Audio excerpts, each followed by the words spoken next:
Bonjour à toutes et à tous, on se retrouve pour une vidéo d'histoire au programme de 3e. Malgré la victoire en 1918, la France sort de la Première Guerre mondiale profondément affaiblie et divisée. Les révolutions russes influencent de grandes grèves ouvrières en 1919 et en 1920. Elles sont alors sévèrement réprimées.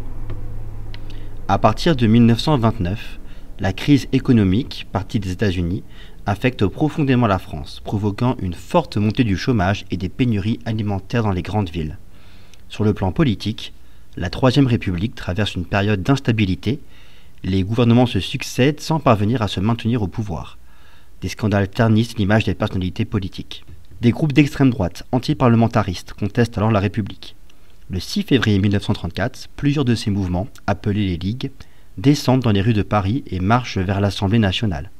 Leurs manifestations tournent à l'émeute. La crainte d'une prise de pouvoir par l'extrême droite anti-républicaine et antisémite pousse les principales formations de gauche à former une alliance électorale sous le nom de Front populaire. Aux élections législatives de juin 1936, ils obtiennent 376 des 598 sièges de députés. La SFIO, socialiste, est la première force de la coalition. Son leader, Léon Blum, devient chef d'un gouvernement auquel, bien qu'il le soutienne, les communistes refusent de prendre part. Un mouvement de grève massif est déclenché, souvent accompagné d'occupation des lieux de travail. Il s'agit pour les ouvriers de montrer leur soutien au Front populaire tout en lui faisant pression afin que les réformes qu'il a promises soient engagées rapidement. Pour mettre un terme aux grèves, Léon Blum convoque les représentants du patronat et des syndicats afin d'engager des négociations. Celles-ci aboutissent à la signature le 7 juin 1936 des accords Matignon. Ceux-ci obligent les employeurs à signer des conventions collectives et à respecter la liberté syndicale.